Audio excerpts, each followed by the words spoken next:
he asked the psychologist like, what's going on with Gen Alpha, and he's saying like these kids are aging the most out of like, you know, everyone at their age.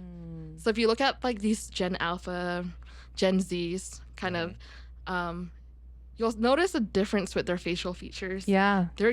I mean, like, do you notice that they're looking older? I feel like I do. Like physically? But even, even physically. like maturity, like body maturity. You know what I mean?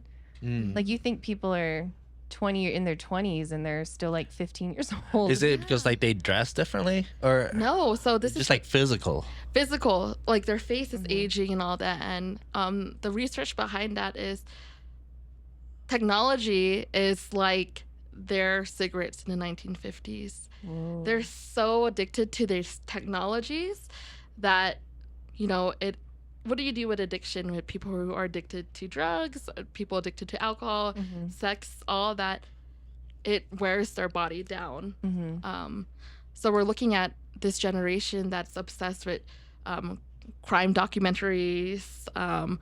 They're desensitized to like the assassination of the past president. They're desensitized to these things because their dopamine is so high to take all of the stressors that comes with being on technology. Is because they get dopamine hit every time they go on social media. It's just like constant thing. Constant.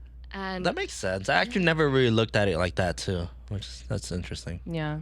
And like coming from, you know, just my household, like watching my son go through that. Yeah. Like it literally is. Because he's on the phone all the time, Yeah, right? he's on, like he wants to watch YouTube or be on the iPad, you know what I mean? And we try to get it to where, you know, if you're going to watch the iPad, I need you to watch something that's going to teach you something, you know, but still like there's so much more interest for him to do that versus like, hey, go into your room, you have a ton of toys, like go play. Or it's like he doesn't know, he's also an only child, you know, and so unfortunately it's like he doesn't know how to be alone without technology in front of his face, you know. Interesting. And that's always like, I don't know, I feel like that's always been a fear of mine. But it's like, how do you get them familiar with technology? Because obviously he's going to be using it for the entire length of his education. Yeah. Right. But then how do you not get them obsessed with it at the same time? You know, I don't know.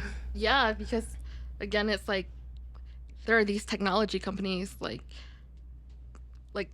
the ones that I mentioned, like TikTok and like Facebook and all this.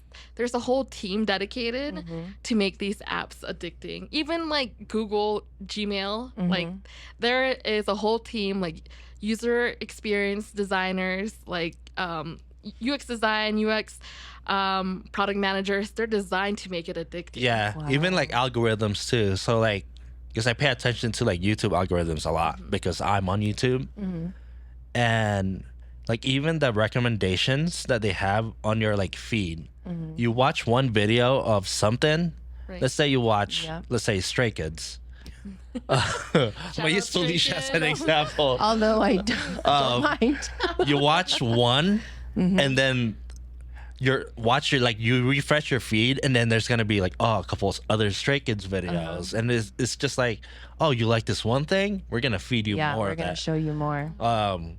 Which is like, as a content creator, it's like you can use that as your advantage, but then it's just like, I don't know what the healthy balance of, you know, I guess technology usage then, you know. Yeah, it's fascinating because you're talking about like this YouTube rabbit hole. Yeah. And you kind of find yourself in this echo chamber of the things that you want. Mm-hmm. So what is your perspective of life? Like, can you see outside of the perspective that your algorithm is giving you? That's really scary, right? Yeah, that's true actually.